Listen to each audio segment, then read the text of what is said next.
जल की एक एक बूंद को बचाने के प्रति जन जागरण के लिए आयोजित प्रदेश व्यापारी भूजल सप्ताह का आज लखनऊ में समाप्त हुआ। मुख्यमंत्री योगी आदित्यनाथ ने कार्यक्रम का शुभारंभ किया। उन्होंने कहा कि जल के बिना जीवन की कल्पना संभव नहीं है, अतः जल संरक्षण के लिए हम सभी को निरंतर जागरूक रहना होगा, क्योंकि जल है तो कल है।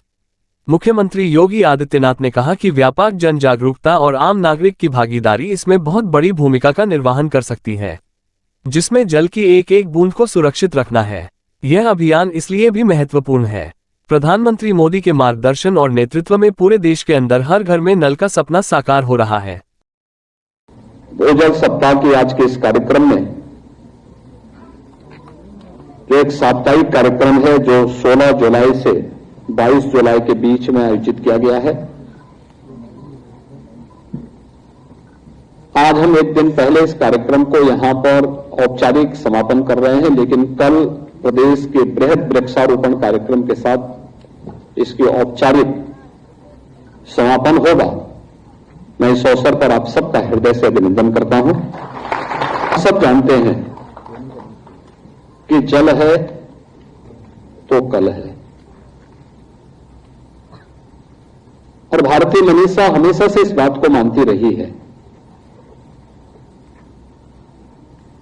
कि जल ही जीवन है। जल के बगैर जीवन की कल्पना की ही नहीं जा सकती, और जीवन इसलिए है जो आज है, जब वह बने रहेगा तो वह हमारे कल को भी सुधार लेगा। और इसलिए जल को हमने जीवन के पर्याय के रूप में मान करके ये केवल मनुष्य के लिए नहीं, जीव सृष्टि के लिए नहीं, जंतु सृष्टि के लिए भी जल आवश्यक है। सृष्टि की भू पारिस्थितिकी को बनाए रखने के लिए जल आवश्यक है, और उस पर जागरूकता के लिए आदरणीय प्रधानमंत्री मोदी जी के मार्गदर्शन में, उनके नेतृत्व में यह कार्यक्रम निरंतर आगे बढ़ रहा है। जिस जल की इतनी उपयोगिता है, जिसके बगैर जीवन की कल्पना नहीं की जा सकती, वन ड्रॉप मोर क्रॉप का यह अभियान प्रधानमंत्री मोदी जी का वही अभियान है। जल की कीमत को हम समझें।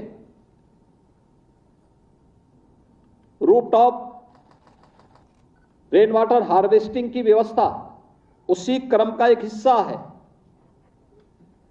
चेक डैम का निर्माण करके हम जल, नदियों के या नालों के जल के प्रवाह को रोक रोक करके फिर जल छोड़ते हुए जाएं, उसी क्रम का हिस्सा है। और आजादी के अमृत महोत्सव वर्ष में हर जनपद में, हर नगर में एक अमृत सरोवर की रचना हो, और अमृत सरोवर में जल का संरक्षण होने के साथ साथ अनेक कार्यक्रम चले, ये सभी उसी अभियान का हिस्सा है। आपने देखा होगा, ये आज की आवश्यकता है।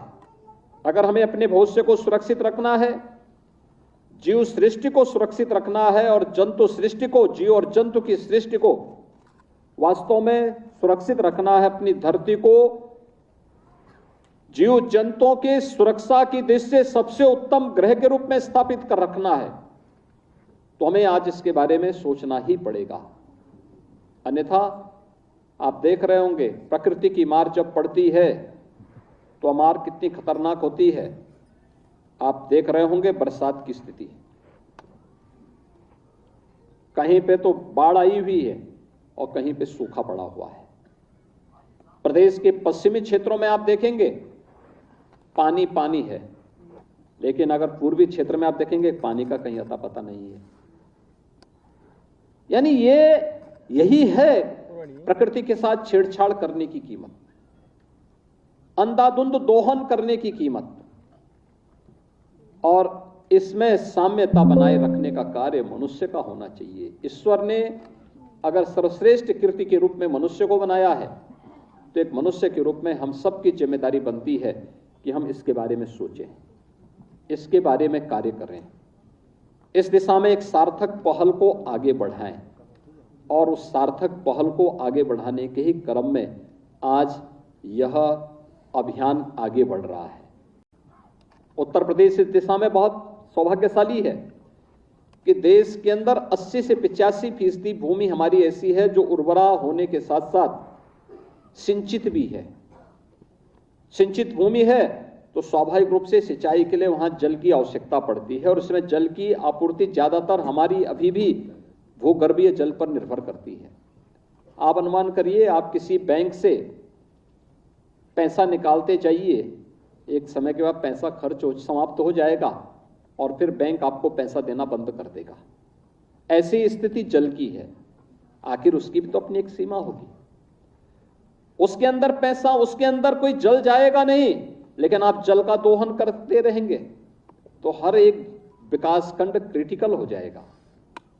हमें सामान्य क्रिटिकल को सेमी क्रिटिकल में, सेमी क्रिटिकल को सामान्य विकास खंड के रूप में स्थापित करने के निश्चित अभियान को आगे बढ़ाना होगा और ये सभी कार्यक्रम उसी दिशा से प्रारंभ किए गए हैं। मुझे लगता है व्यापक जन जागरूकता और आम नागरिक की भागीदारी इसमें बहुत बड़ी भूमिका का निर्वहन कर सकता है। इसमें जल की एक एक बूंद को सुरक्षित रखना, और यह अभियान इसलिए भी महत्वपूर्ण है जब प्रधानमंत्री मोदी जी के मार्गदर्शन और नेतृत्व में पूरे देश के अंदर हर घर नल की योजना जब प्रारंभ हो रही है, हर घर में जल उपलब्ध कराने का सपना साकार हो रहा है। आज से 9 वर्ष पहले जो सपना था आज वो हकीकत बनती जा रही है। उत्तर प्रदेश के अंदर बुंदेलखंड और बिंद जैसे क्षेत्र में जल 5 किलोमीटर 7 किलोमीटर दूर तक लोग अपने सिर में ढो करके लेके आते थे, तब उनको घर में जल की शुद्ध जल उपलब्ध हो पाता था। वह भी बहते हुए नाले से पानी लाते थे। आज सरकार आपको आरओ का पानी आपके घर में पहुंचाने का कार्य कर रही है और हर घर जल जीवन मिशन के अंतर्गत हर घर नल की योजना इसी रूप में आगे बढ़ रही है। हमारे गांव के तालाब जल संरक्षण के केंद्र बन सकते हैं। हमारे नगर के तालाब वह इसके केंद्र बन सकते हैं। सूखे हैंडपंप जिसने जल देना बंद कर दिया है, अगर आप उसके ऊपरी भाग को निकाल करके उसमें जल को छानने की और पुरानी ग्रामीण तकनीक को उसमें लगा करके कि बरसात का पानी वहां छन करके उसके अंदर जाए, अगर आप देखेंगे तो वह रेन वाटर हार्वेस्टिंग का एक मॉडल नया बन सकता है। ऐसे ही चेक डैम बना करके हम ग्रामीण पद्धति से इस कार्यक्रम को और आगे बढ़ा सकते हैं, देसी पद्धति से इस कार्यक्रम को और अच्छे ढंग से आगे बढ़ा सकते हैं। और प्रदेश सरकार ने जो अधिनियम 2019 में बनाया था, जिसमें जल को प्रदूषित करने के लिए भी सजा का प्रावधान है, लेकिन साथ साथ एक निश्चित सीमा से ऊपर के किसी भी भवन के निर्माण के लिए नक्शा पास करना है तो उसको रेन वाटर हार्वेस्टिंग की अनिवार्यता, हर सरकारी भवन के लिए रेन वाटर हार्वेस्टिंग की अनिवार्यता जिसके तहत सुनिश्चित की गई है। इस कार्यक्रम के साथ अगर हम जुड़ेंगे तो हमारी भविष्य की आवश्यकताओं की पूर्ति हो पाएगी।